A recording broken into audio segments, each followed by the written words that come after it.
Ser podcast.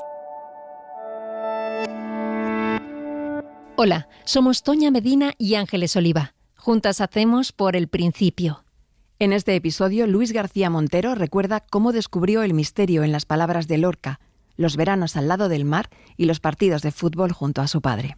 Con 10 cañones por banda, viento en popa a toda vela... No corta el mar sino vuela un velero bergantín. Bajel pirata llamado por su bravura el temido, en todo el mar conocido del uno al otro confín. Yo siempre digo que conocí al pirata de Espronceda antes que el mar, porque siendo muy niño ya mi padre me lo recitaba. Y fíjate que, que son versos muy populares que he oído 1000 veces, y yo después como profesor he estudiado a Espronceda, ¿no? Ese niño que escuchaba recitar poesía en casa es Luis García Montero, poeta y catedrático de literatura española en la Universidad de Granada. Ha escrito 11 poemarios y varios libros de ensayo. Tiene el Premio Nacional de Literatura y el Premio Nacional de la Crítica. Y desde 2018 dirige el Instituto Cervantes. Luis García Montero creció jugando en su barrio de Granada y atrapando pulpos en el muñecar. Un día se coló en la habitación prohibida de su casa y descubrió un libro que era un tesoro y que le acompañó para siempre: Las poesías completas de Federico García Lorca. Es una historia que merece ser contada, empezando por el principio. Por el principio. Por el principio. Por el principio.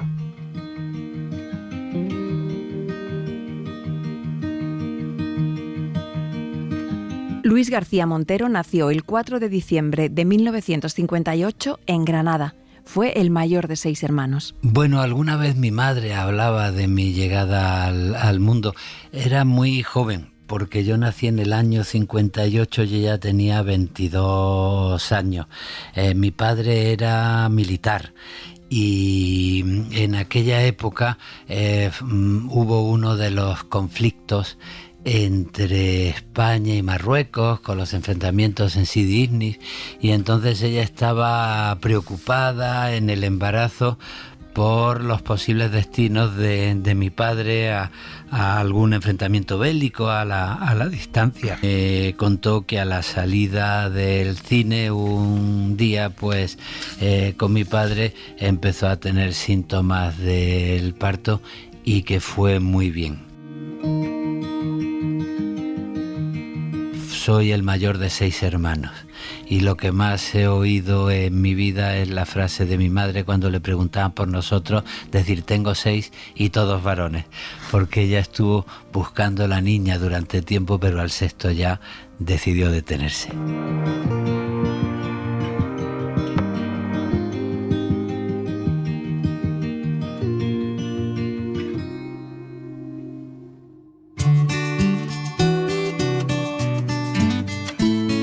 El padre de Luis García Montero era Luis García López. Era de Burgos, coronel de infantería. Mi padre nació en Burgos, quedó huérfano de padre pronto, ingresó en el colegio de huérfanos militares, porque su padre era también militar, y tuvo siempre un sentimiento de soledad. A él después le dejaron pasar del colegio de huérfanos a la academia militar, salió en la 5ª promoción del ejército y lo destinaron al Pirineo, porque se hizo especialista en alta montaña. Y en torno al año 56 en Granada se pensó hacer una compañía de alta montaña en Sierra Nevada. Él fue destinado a Granada. En las fotos de los álbumes familiares yo lo veo vestido de montañero, tenían su uniforme blanco con los esquís cruzados en la espalda, y allí conoció a mi madre. Su madre tenía otro pretendiente, pero su padre empezó a hacerse famoso entre el grupo de amigas. Decían que se parecía a un actor de cine. Eso recordaba siempre mi madre, que se parecía a Gregory Peck. Y mi madre me contó un día que ella se había fijado en él, pero que entonces tenía un novio. Y entonces se le acercó y le dijo: mira, deja lo antes posible a ese novio que tienes, porque no sé si sabes que tú y yo nos vamos a casar, y cuanto antes lo dejes, pues antes podemos casarnos. Y se reían y acabó siendo así la historia.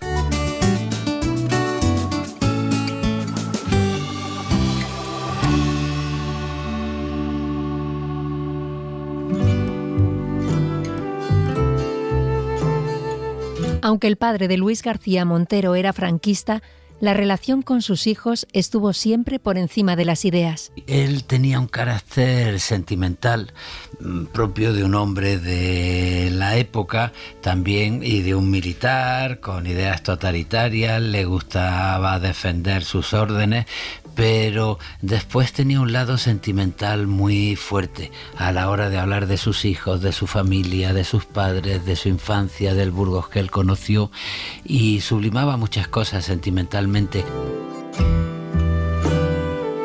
Por ejemplo, hay algo que a mí me influyó mucho, que le gustaba la poesía. Le gustaba escribir algún poema y le gustaba leer.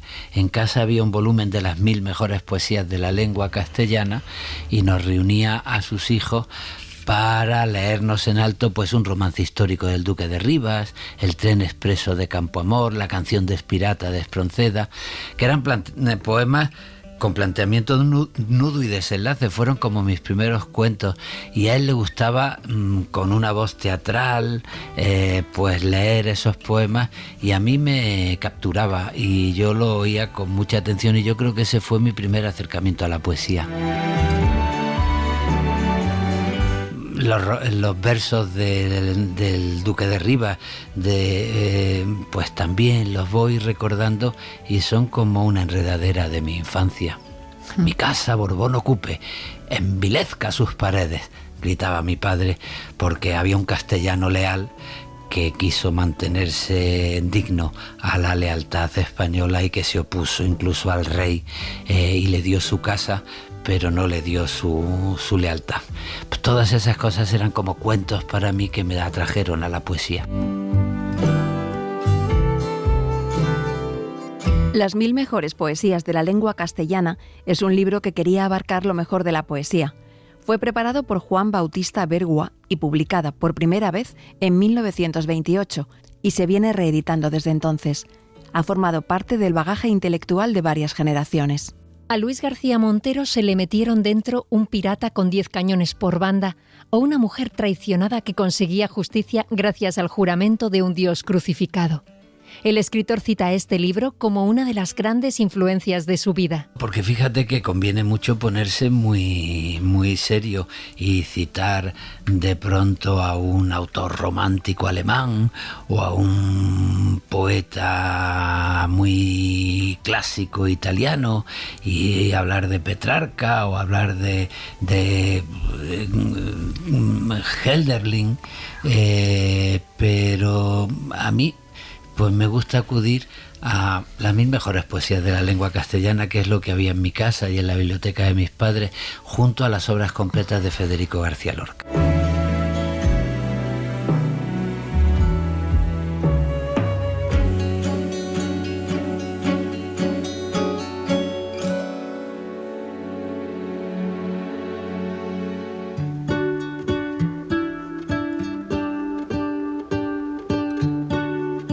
La madre de Luis García Montero era Elisa Montero Peña.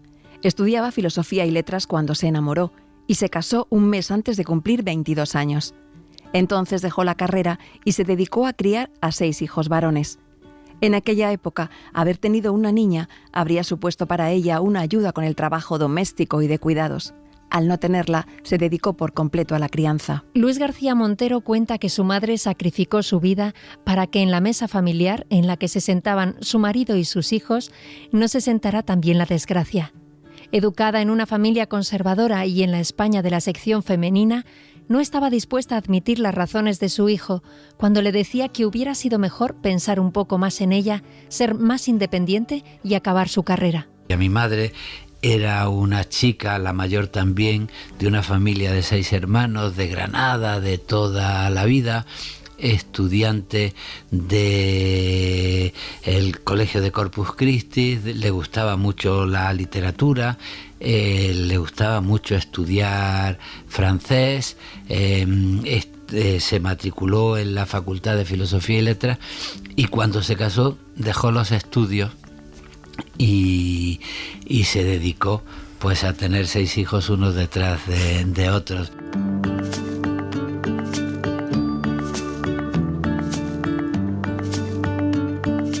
Mamá, ¿ya te vas? Sí, cariño, he quedado en encontrarme con tu padre en la Plaza Nueva.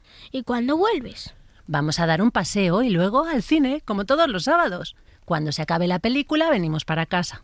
¿Y qué película vais a ver? Ay, aún no lo sé, pues vamos a dar una vuelta por la Gran Vía. Yo creo que iremos al Cine Olimpia, que siempre tiene muy buenas películas con actores de los que me gustan. A ver si echan una de Greta Garbo. Mamá, ¿tenemos que cenar huevo otra vez? Hijo, sí, es lo más fácil y el huevo alimenta mucho. Yo no quiero huevo, no me gusta. Pero si está muy rico, ya verás cómo se lo comen tus hermanos. Pero, ¿me prometes que volverás pronto? Que sí, Luis, cuando se acabe la película tomaremos algo y enseguida estaremos de vuelta. Hoy me voy ya, que se me hace tarde. Pues yo el huevo no me lo como.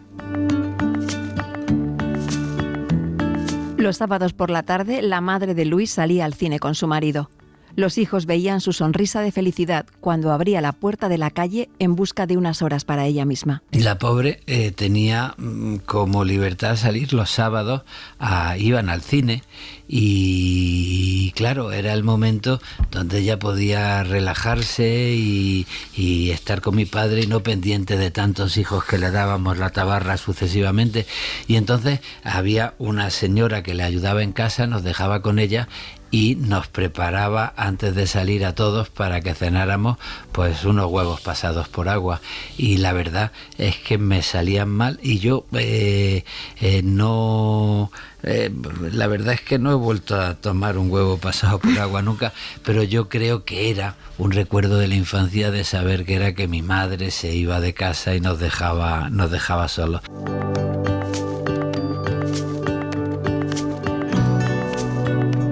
Entonces la costumbre era salir a alguno de los cines típicos de Granada y después quizá cenar después del cine, pero digamos el cine estaba incorporado a las costumbres de la época de los sábados.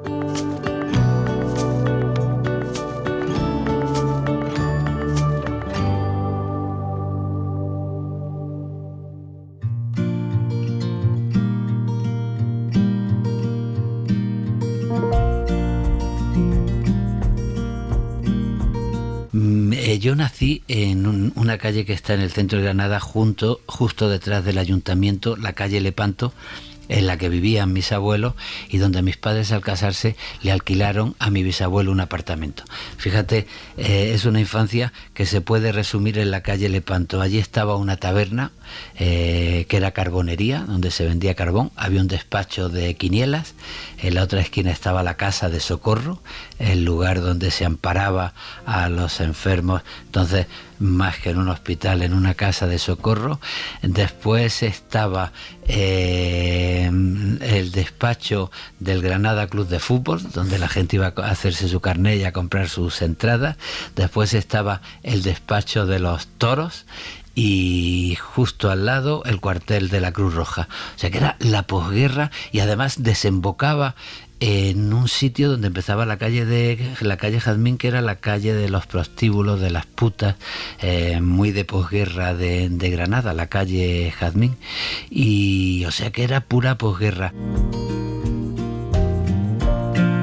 Y después mis padres se trasladaron a un barrio, el del Paseo de la Bomba, en Transversal de la Bomba, al lado del río Genil, al principio de la carretera de la Sierra, al lado de la estación de tranvías que subía y bajaba a los pueblos de la Sierra, y entonces yo ya me crié con mis hermanos en la calle.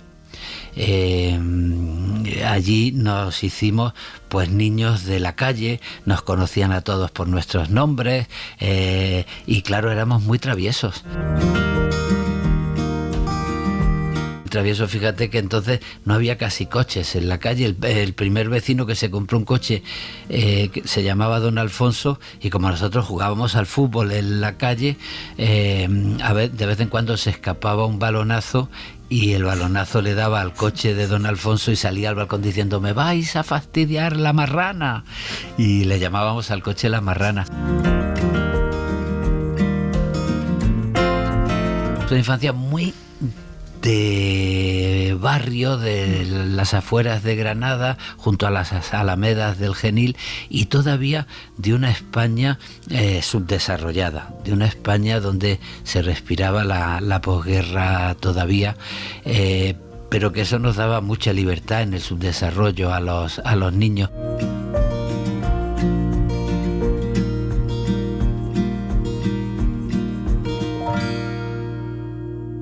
Por el principio, Luis García Montero, Cadena SER. Yo también quiero entrar. Que no, que tú no puedes. Pues si no me dejas entrar, me chivo a mamá. Jolín, bueno, pero con una condición. Tienes que estar callado. Voy a ser súper sigiloso, te lo prometo. Como haga ruido, nos la cargamos. ¿Y qué hay dentro de esa habitación? Ya te lo he dicho. Hay miles de libros. ¿Y nos los vamos a leer todos? ¡Shh! Que mamá está en la cocina. Niños, ¿qué estáis tramando? Luis, ¿cuántas veces tengo que decirte que no podéis entrar en ese cuarto? No, papá, que no íbamos a entrar. Solo estábamos jugando. Parece mentira. Hombre, que eres el mayor. La madre y el padre de Luis García Montero eran lectores y tenían los libros en una habitación reservada a las visitas que estaba cerrada, para que los niños no rompieran nada. ¿Qué pasa? Que estábamos acostumbrados a vivir en la travesura. Llegábamos a la casa y tardábamos poco en romper una silla, en romper una mesa, en descabalar cualquier cosa. Entonces mis padres, y era una costumbre de las familias de clase media en Granada, pues cerraron una habitación y le llamaron el salón de las visitas. Y ahí no se podía entrar. Y de vez en cuando yo me colaba, y ahí fue donde yo descubrí el tomo de Aguilar, de la poesía de las obras de Federico García Lorca. Si os acordáis, las obras completas de Aguilar estaban encuadernadas en piel y tenían el papel Biblia. Y de pronto yo, en un lugar sagrado, el salón de las visitas, escondido, pues me encontré con un libro que parecía sagrado y con una manera de decir las cosas que me invitó a pensar: ¿pero qué hay dentro de esta palabra? Porque si alguien me está contando que un señor sabe el camino pero que nunca va a poder llegar a su ciudad, a Córdoba, ¿qué es lo que va a pasar aquí? ¿Qué hay dentro de las palabras? Y todo se me convirtió en un mundo de preguntas que me fascinó, y eso pues me acercó también a la poesía. La luna bajó a la fragua con su polizón de nardo y el niño la mira y el niño la está mirando, y sigues leyendo y te encuentras que es un niño que está en una fragua y que va a venir la luna a cogerle de la mano y llevárselo. ¿Y por qué?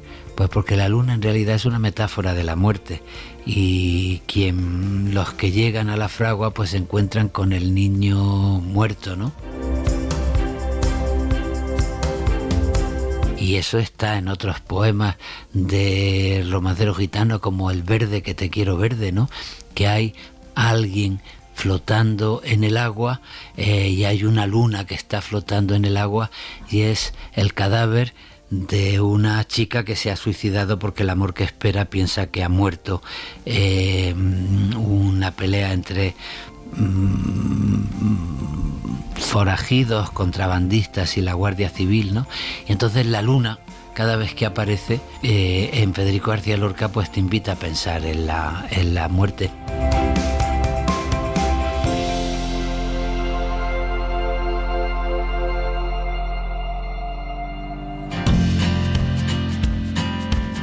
Luis García Montero fue al Colegio de los Escolapios de Granada, desde los 6 a los 14 años.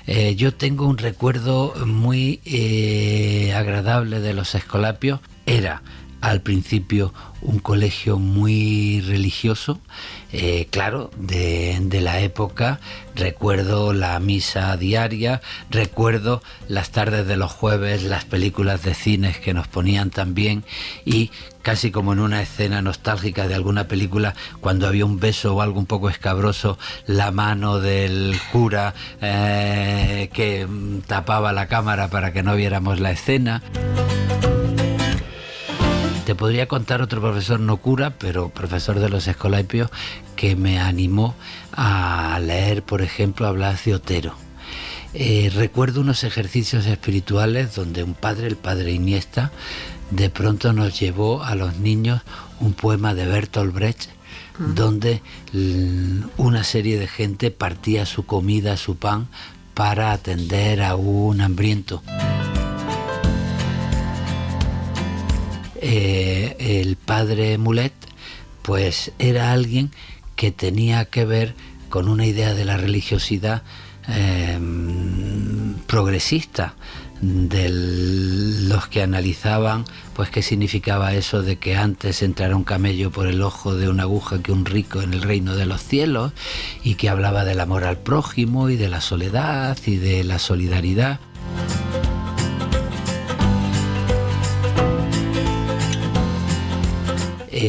Ese sacerdote, nosotros le llamábamos Ho Chi Minh porque nos parecía muy revolucionario. Y de pronto un día nos lo quitaron de clase para castigarlo, y por la denuncia de una familia que su hijo le había contado algunas ideas que le parecían muy reaccionarias. Y unos compañeros hicimos una huelga de brazos caídos diciendo que no nos examinábamos ni hacíamos exámenes hasta que no nos devolvieran al padre Mulet, a Ho Chi Minh. Y recuerdo que además una de esos días que uno iba a la capilla porque había misa obligatoria, pues de pronto el cura rector pues dijo: tengo un problema de conciencia porque por una parte hay unos alumnos que han desobedecido, la disciplina es importante y hay que castigarlos, pero por otra parte me solidarizo exactamente con ellos porque están defendiendo una cosa justa, ¿no? Aquel padre Mulet volvió al colegio, aunque enseguida lo destinaron a Valencia. Ya de mayor, Luis se lo reencontró en Valencia y años después volvió a verlo en Roma.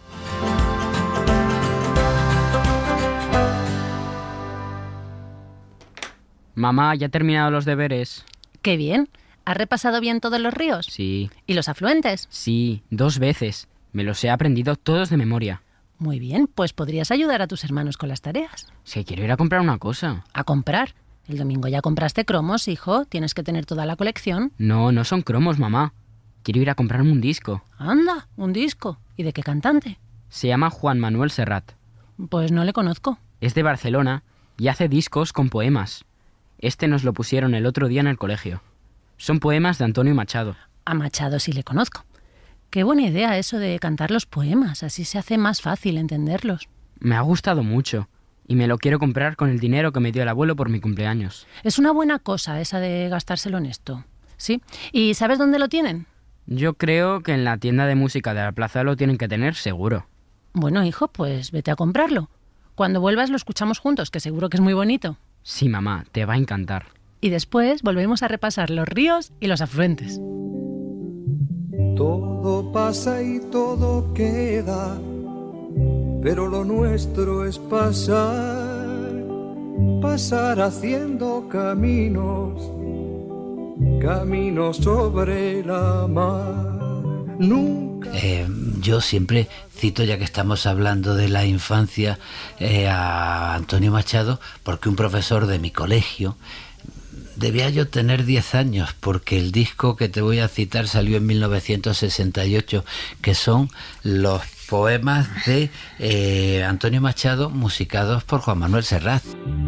Me gusta ver los Y de pronto cuando yo oí en el disco, en el colegio, pues mi infancia son recuerdos de un patio de Sevilla y un huerto claro donde madura el limonero, pues a mí me emocionó tanto que el primer disco que yo me compré en mi vida, en mi cumpleaños mi abuelo me regaló, pues yo no sé si, pero yo recuerdo que con un billetito en la mano me dio para comprarme el single de Serrat del verso a verso de Antonio Machado. Hace camino y al volver la vista atrás se ve la senda que nunca se ha de volver a pisar.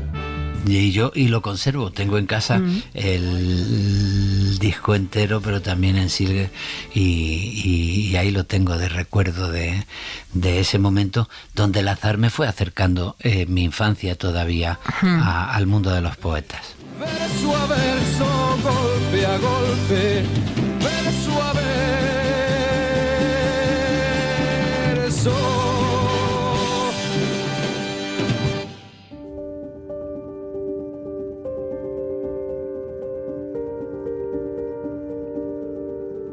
Los primeros poemas que yo conservo estaban en una libreta que guardó mi madre y que me la dio ya muy mayor, y son poemas imitando a García Lorca.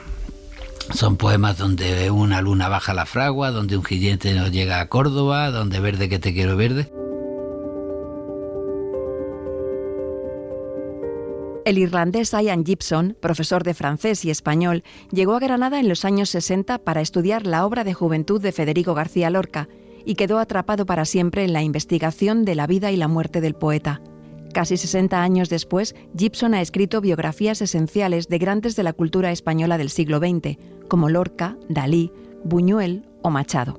Instalado desde hace muchos años en Madrid, Gibson lleva media vida investigando el lugar exacto donde está enterrado el cuerpo de Federico García Lorca, que considera un símbolo de las más de 100.000 personas asesinadas que siguen en fosas y cunetas en España. Siendo adolescente, Luis García Montero leyó el libro de Ian Gibson, editado en París en Ruedo Ibérico, donde contaba la represión nacional y el asesinato de Lorca. Lorca a mí me impresionó mucho, y me impresionó profundamente unos años después leer el libro que Gibson escribió sobre la represión nacionalista en Granada en 1936 y la muerte de Federico García Lorca, y de pronto yo me di cuenta pues que con mi ciudad ocurría lo mismo que con las palabras. Si yo me había preguntado, bueno, ¿qué hay dentro de la palabra luna para que esté pasando eso?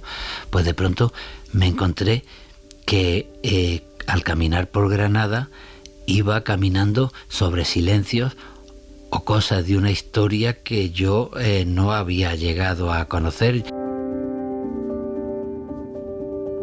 Yo iba todos los días al colegio desde el Paseo de la Bomba a los Escolapios, cruzando el Paseo de la Bomba y cruzando el Puente Verde, y justo allí pues había vivido Fernando de los Ríos, catedrático de Derecho Político, maestro de Federico García Lorca, ministro de la Segunda República, ¿no? O cuando yo iba hacia casa de mis abuelos, pues a lo mejor cruzaba por la calle Angulo, donde vivía la familia Rosales, del poeta Rosales, donde Federico García Lorca se había escondido para intentar salvar la vida, y allí lo detuvieron y lo llevaron a la ejecución. Y me di cuenta de cómo en la ciudad había mucho silencio, y la verdad es que ya para mí la vocación literaria fue también la vocación de llegar hasta todo lo que había sido ocultado por la guerra civil y todo lo que había significado la muerte de Federico García Lorca.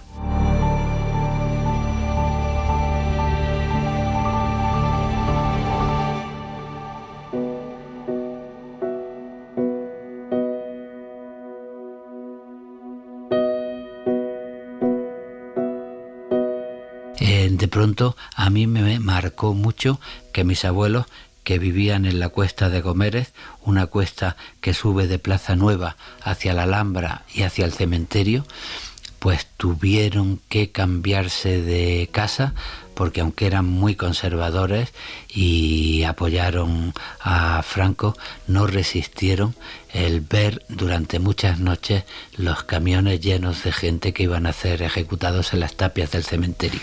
Y alguna vez algún amigo, porque mi abuelo era músico y se había pues relacionado con el ambiente cultural de Granada, pues alguna vez tuvo que sufrir la experiencia de ver cómo alguien que iba a ser fusilado desde el camión donde lo llevaban, pues lo saludaba, ¿no? A mí mis abuelos maternos he tenido mucha relación con ellos. A mi abuelo paterno no lo conocía, a mi abuela paterna la conocí pero de muy niño. Y mi madre siempre se quejaba de cuando fuimos a Burgos, que era muy endejada, y un día que volvió de pasear con mi padre a Burgos me encontró con una llave oxidada en la boca, que dejaba que yo la chupara para tenerme entretenido. La suegra. Era la familia de Burgos era una familia pues fría, más del norte, y aquí eran muy apasionados, ¿no?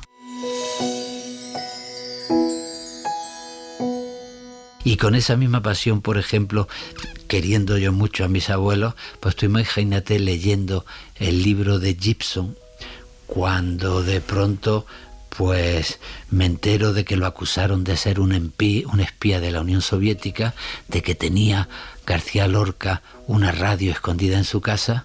Hay un chivatazo, parece que la radio por la que habla con Moscú y con la Unión Soviética está escondida en el piano, y mandan a 2 músicos que tenían una tienda de música a abrir el piano de Lorca y a analizar a ver si encontraban allí la radio.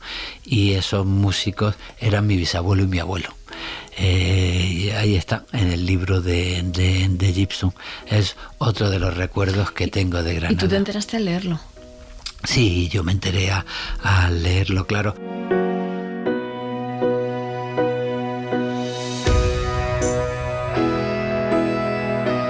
Lo mismo que mi abuelo compuso el himno a los españoles, de los españoles patriotas, que yo he cantado todas las noches de Navidad y todas las fiestas familiares, porque todos mis tíos, los nietos, cuando aprendíamos, pues cantábamos villancicos y acabábamos cantando con mi abuelo al piano el himno de los españoles patriotas. Y era un himno que le habían encargado a Manuel de Falla en plena guerra civil, pero fíjate que Falla no había sabido hacerlo bien, no había tenido el talento para hacerlo. Y fíjate que mi abuelo sí tuvo el talento para hacerlo, ¿no?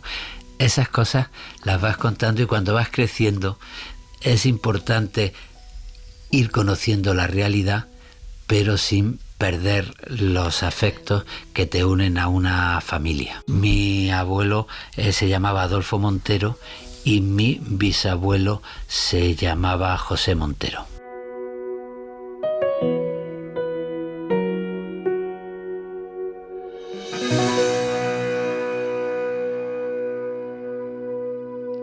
Por el principio, Luis García Montero, Cadena SER.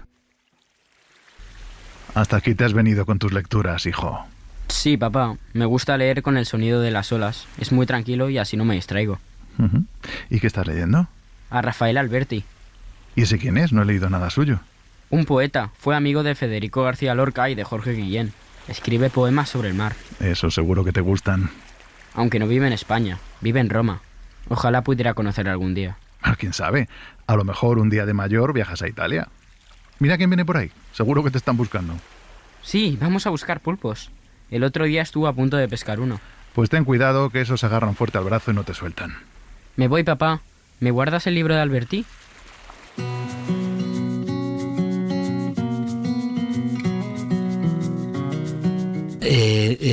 Mis primeros veranos los recuerdo en Motril. Un pueblo que ahora ha sido muy famoso en los debates. Un hermano de mi abuelo fue comandante de Marina, y con mi familia y con la familia de mi abuelo yo fui a veranear a Motril, y después mis padres alquilaban un apartamento en Motril. Y bueno, son recuerdos maravillosos en la playa de las Azucenas, en los espigones del puerto, en la lonja del puerto viendo cómo los barcos descargaban los pescados, en las rocas aprendiendo a coger pulpos. Y fíjate que yo de niño con otro amigo de allí pues aprendíamos a poner una lata, cogíamos un pulpo lo cogías con la mano y se te enredaba el pulpo y te dejaba sus ventosas en la mano, lo sacabas y después en vez de llevarlo para comerlo lo volvíamos a tirar al mar y lo dejábamos entre las rocas. Yo desde entonces he sido incapaz de comer pulpo. Y después mis abuelos compraron un apartamento en Almuñécar. Ellos iban en el mes de agosto y el mes de julio se lo dejaban a mis padres. Y bueno, pues son veranos junto al mar, y con la felicidad de los niños que pueden estar libres por la playa y que les gusta nadar.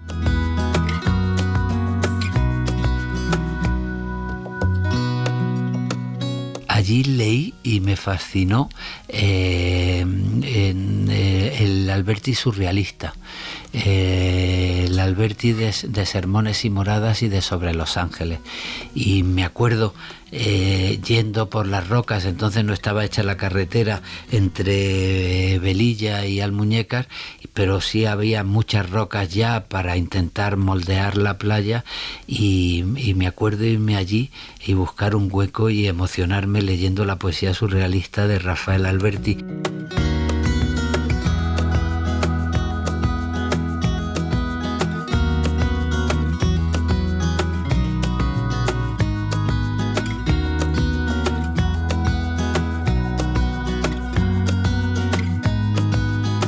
Rafael Alberti nació en 1902 en el puerto de Santa María, en una familia de origen italiano de bodegueros acomodados venidos a menos.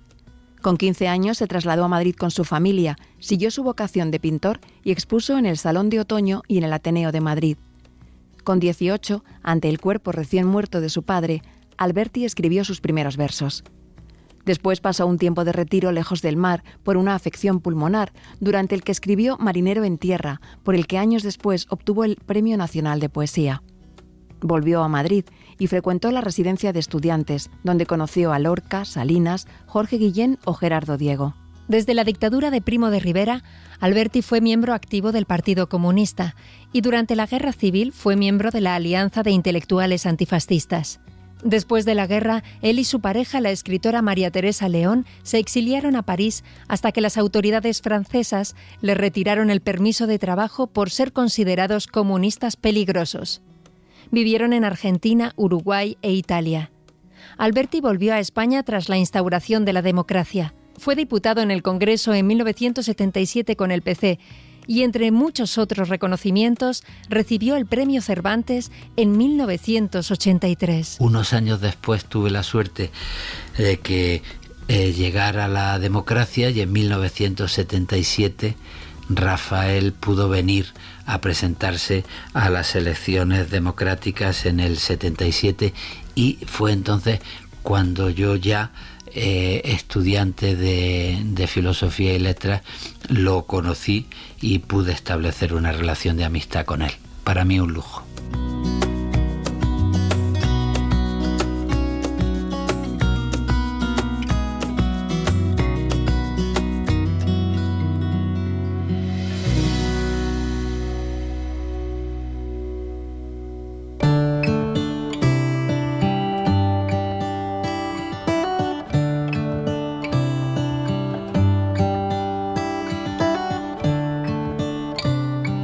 Normalmente el mes de veraneo de la gente es agosto, y como nosotros nos íbamos en julio y en agosto iban mis abuelos al Muñecar, yo volvía en el barrio al barrio en agosto.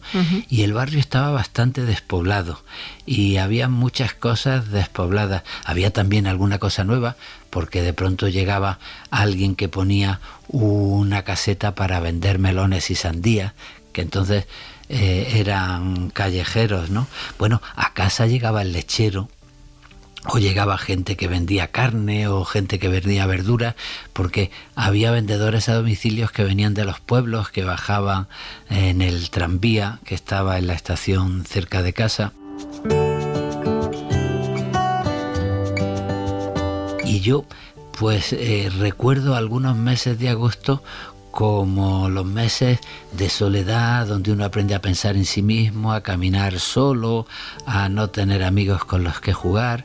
Y a mí, por eso me gusta decir que las vacaciones son estupendas, cuando a veces nos invitan a descansar de nosotros mismos y de nuestros hábitos, más que a descansar de otras cosas.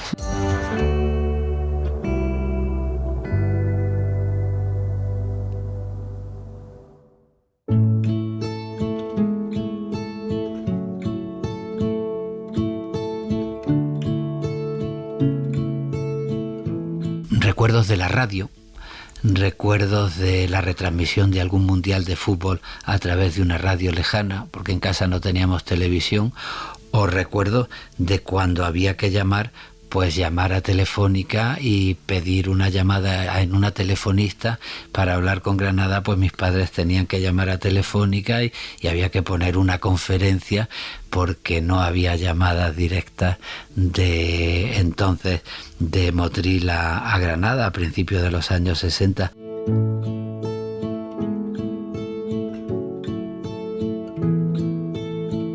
Antes de que las llamadas entre los teléfonos se hicieran de manera automática, se comunicaban mediante una centralita. Un abonado que quisiera llamar a otro debía ponerse en contacto con su central a la que llegaban los cables de los teléfonos.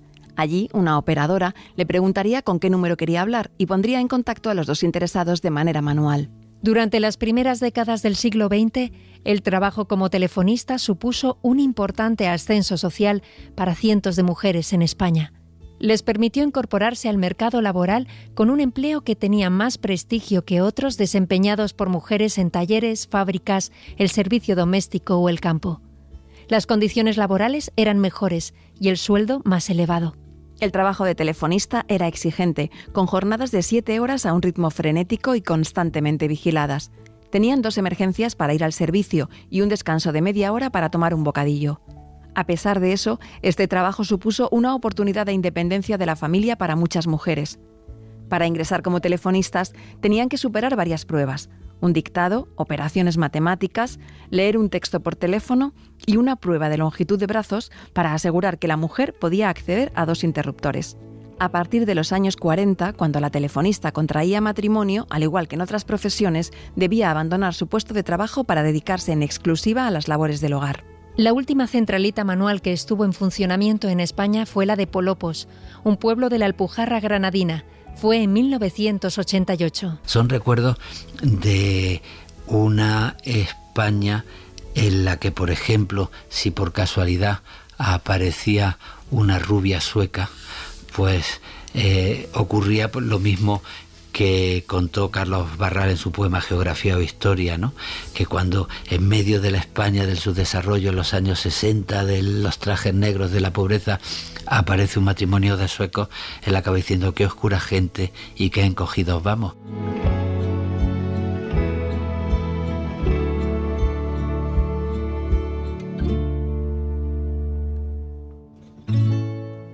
Por el principio, Luis García Montero. Cadena SER.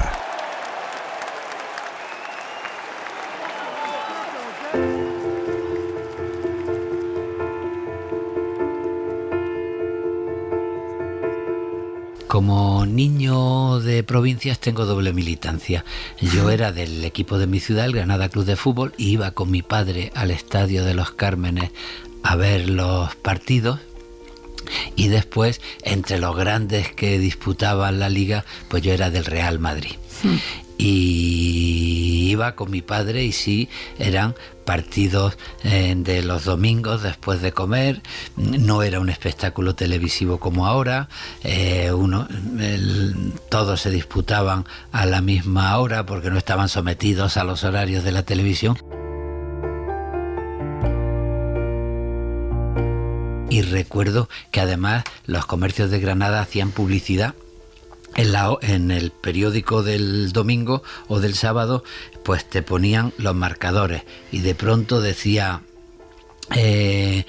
Pastelería Bernina, Farmacia Zambrano. Pastelería Bernina 1, Farmacia Zambrano 0, y miraba y Pastelería Bernina a lo mejor era el Valencia y Farmacia Zambrano pues a lo mejor era el Atleti de Madrid, ¿no?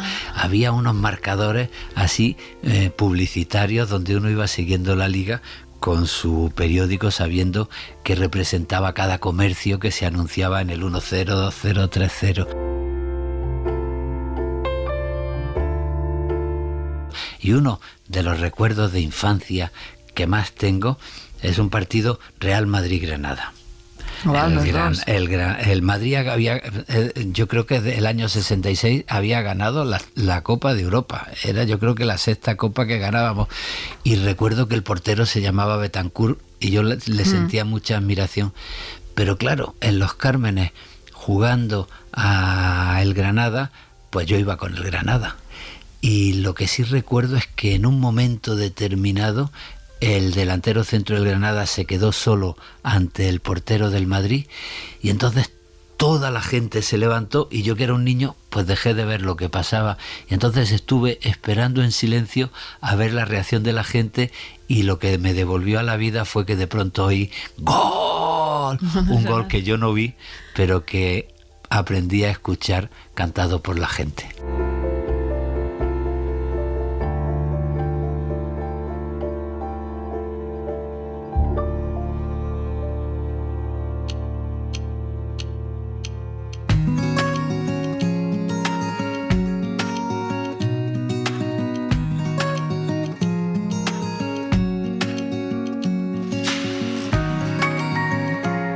Cuando uno vuelve al lugar de la infancia, pues de pronto se da cuenta que está volviendo a algo que ya no existe.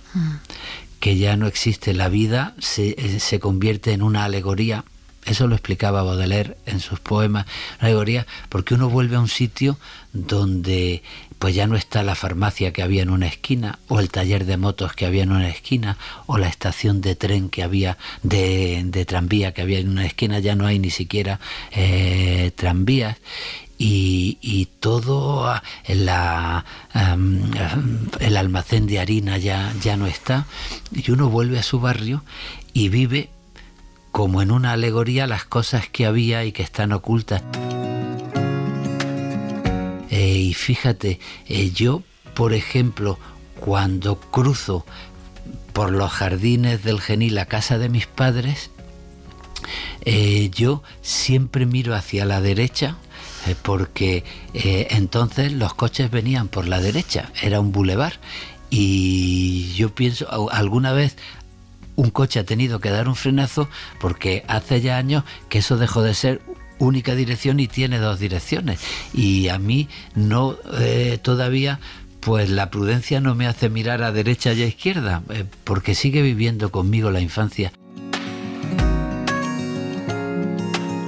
Y uno de los poemas que yo escribí tiene que ver con eso, porque la casa de mi abuelo, de la que te he hablado antes, la de la calle Lepanto, nosotros íbamos mucho en autobús o en tranvía desde el Paseo de la Bomba al centro de Granada. Y había un muchacho que pedía limosna y que estaba un poco discapacitado, y hablaba diciendo dame algo para el tranvía, dame algo para el tranvía, o dame algo para el autobús, dame algo para el autobús, o dame algo para comer, dame algo para comer. Y era como un muchacho que forma parte de esos recuerdos. Entonces estaba en torno a la estación del tranvía de Puerto Real. Muchos años después, yo fui secretario de Extensión Universitaria en la Universidad de Granada, tuve un despacho durante 4 años en La Madraza, y yo voy viendo cómo toda esa Granada del centro va desapareciendo y se llena de tiendas para turistas, de hamburgueserías, de ofertas de comida rápida, de comercios de souvenir, y todo lo que había sido el mundo de mi adolescencia y mi juventud desaparece.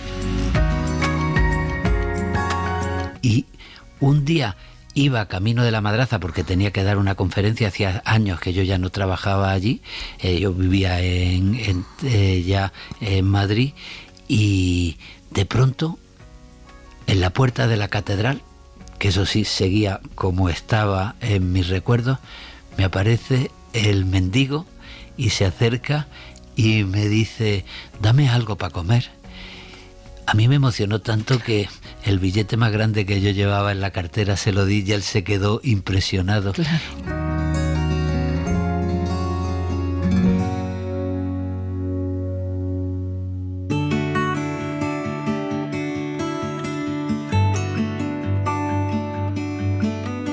Luis García Montero bucea en lo que queda hoy en él de su infancia de niño en Granada. Un día estoy escribiendo y me llama Joan Manuel Serrat y me dice: oye Luis, he musicado un poema tuyo de Habitaciones separadas que me gusta mucho, te lo voy a cantar y si te parece bien lo grabo en mi próximo disco, que fue Versos en la boca. Y me lo cantó por teléfono.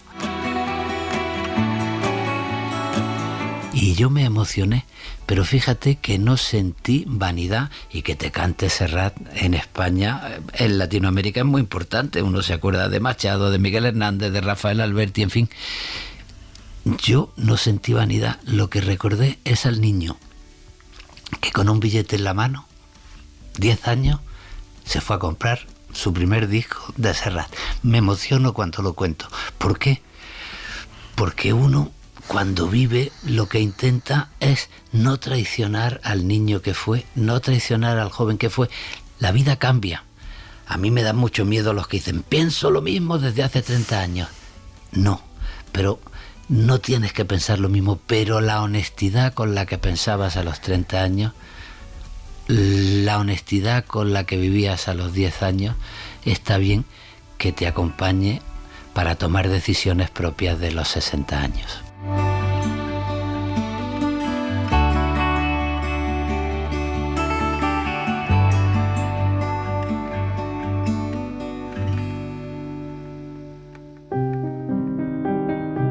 Por el principio, Luis García Montero. Dirección, realización, guión, montaje y locuciones, Ángeles Oliva y Toña Medina. Producción, Matilde Suárez. Técnico de grabación, Rocío Sánchez y Alejandro Fernández. Interpretación, Eli Zapata y Javier Laorden. Con la colaboración especial de Gerard Merino y Mateo Oliva.